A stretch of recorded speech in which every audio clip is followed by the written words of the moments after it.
In 1324, a man walked across the Sahara with so much gold that he accidentally destroyed a country's economy. Not through war, not through conquest. He just gave it away to strangers on the street. For 12 years afterward, the price of gold in one of the richest cities on earth didn't recover. His name was Mansa Musa. Today, historians still call him the richest person who has ever lived.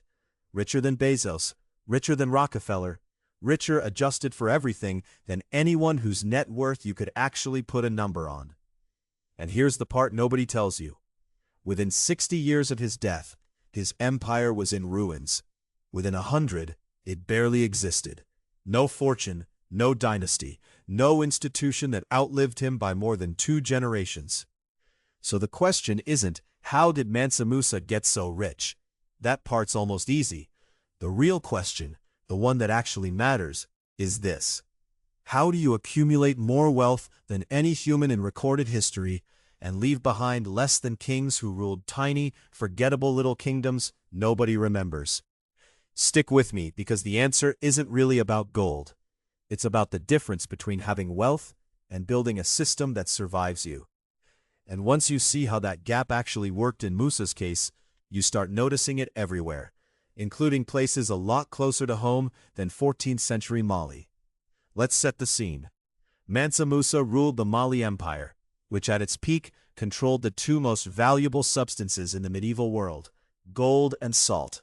Not gold jewelry, gold supply. Somewhere between 1/3 and half of the old world's gold passed through Mali's territory. Musa didn't just own a lot of money, he controlled one of the main taps. In 1324, he did what any devout ruler of the time might do. He set out on the Hajj, the pilgrimage to Mecca. Except he did it like nobody before or since. Estimates of his caravan run to 60,000 people, camels loaded with gold dust, servants dressed in silk, and along the entire route, through Cairo, through Medina, through Mecca, he gave gold away. Not as calculated diplomacy, as pure, overflowing generosity. Beggars, scholars, officials, strangers who simply asked, he gave and gave and gave. By the time he reached Cairo, his generosity had a side effect nobody predicted.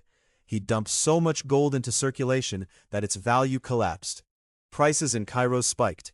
Gold's worth dropped by something like 10 to 25% almost overnight. And it didn't bounce back in a week or a year. Some accounts say Cairo's gold markets took over a decade to stabilize. Here's the detail that should stop you cold. Musa gave away so much on the way there that by the time he needed to head home, he didn't have enough gold left for the return trip. The richest man alive had to borrow money from Cairo's lenders at brutal interest rates just to get back to his own kingdom. He spent the rest of the journey buying gold back at inflated prices to repay the debt. Think about what that actually means. He was so wealthy that his spending became a natural disaster for a foreign economy. And he was so unsystematic about that wealth that he nearly stranded himself in the desert doing it. That contradiction isn't a footnote, it's the whole story, compressed into one trip. Quick tangent because it matters. You'll see headlines claiming Mansa Musa was worth $400 billion. Ignore the number. Nobody has a ledger. There was no stock exchange, no audited balance sheet, no bank statement.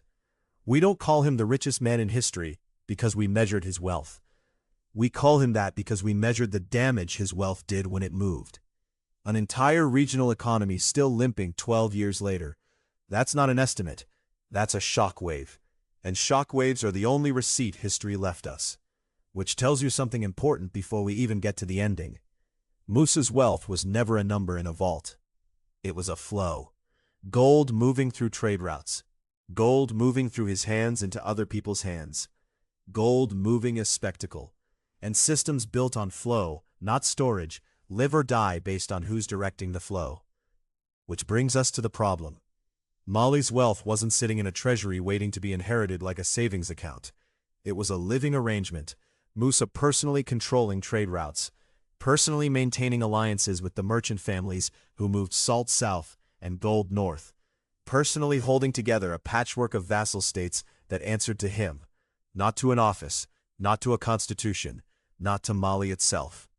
That's the part that should reframe everything you thought this story was about. Mansa Musa wasn't the steward of an institution. He was the institution. There was no bureaucracy built to outlast him, no clearly codified line of succession, no independent class of administrators whose job security depended on the empire functioning smoothly, regardless of who sat on the throne. When you strip away the gold, what Musa actually built was a machine with exactly one irreplaceable part: himself. So watch what happens the moment that part is removed. Musa died around 1337. His son Magan inherited the throne, and by every surviving account, was simply not built for the job. Within a few years, he'd lost ground. The Mossi people to the south started raiding Malian territory. Timbuktu, the city that had come to symbolize Mali's wealth and scholarship to the entire outside world, was sacked and burned. Magan didn't last. His uncle Suleiman seized power instead. And when Suleiman died around 1359, there was no smooth handoff waiting. The succession dissolved into open civil war. One of the men who eventually took the throne by force, Musa's own grandson, is remembered by the historian Ibn Khaldun not for expanding the empire, but for selling off the imperial regalia, a golden bird studded with gemstones, part of the literal symbols of Mali's kingship, to North African merchants, just to keep his own court funded. Read that again. Mansa Musa's direct descendants were pawning the family jewels within 2 generations of the pilgrimage that made Mali famous across 3 continents. By 1388, Musa's bloodline had effectively died out of the succession entirely. The empire spent the next century in a slow bleed of coups, breakaway provinces, and shrinking borders, until the Songhai Empire, once a vassal state that answered to Mali, rose up and absorbed what was left. The richest supply of gold in the medieval world. Gone, politically, within roughly 150 years. Not stolen in one raid, not lost in one war, just unattended, generation after generation, because nobody had ever built anything that didn't depend on Mansa Musa personally being the one running it. Here's the uncomfortable pattern underneath all of this. Extreme personal wealth and durable institutions are not the same project, and pursuing one doesn't automatically build the other.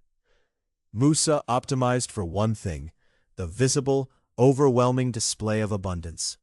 That instinct is exactly what put Mali on medieval world maps. European and Arab cartographers started drawing him, gold nugget in hand, on the Catalan Atlas, one of the most important maps of the era. It's why we still know his name 700 years later. But that same instinct, give it away, spread it wide, let the world see it move, is precisely what left nothing structural behind. No professionalized administration, no codified rule of succession that could survive a weak or contested heir. No mechanism that separated the empire's wealth from whoever currently controls the empire's wealth. When the one man holding that arrangement together died, there was no scaffolding left standing, just heirs fighting over what remained of the flow. It's worth sitting with the asymmetry here. Mansa Musa is remembered specifically because he gave his wealth away in public, and his empire collapsed specifically because he never converted that wealth into something that didn't need him personally alive to function. The fame and the fall came from the same root cause. So why did the richest man in history leave nothing behind? Because he never actually built a behind for anything to sit in. He built a moment, an extraordinary, almost unrepeatable moment of visible generosity that rippled through economies thousands of miles from home. And moments, no matter how large, don't outlive the person generating them. Systems do. That's the real lesson sitting inside this story, and it's not really about medieval Africa or medieval gold. It's about the difference between being wealthy and building something that keeps working after you personally stop showing up. One of those things gets you remembered. Only the other one gets you inherited. If you found this as fascinating as I did, subscribe.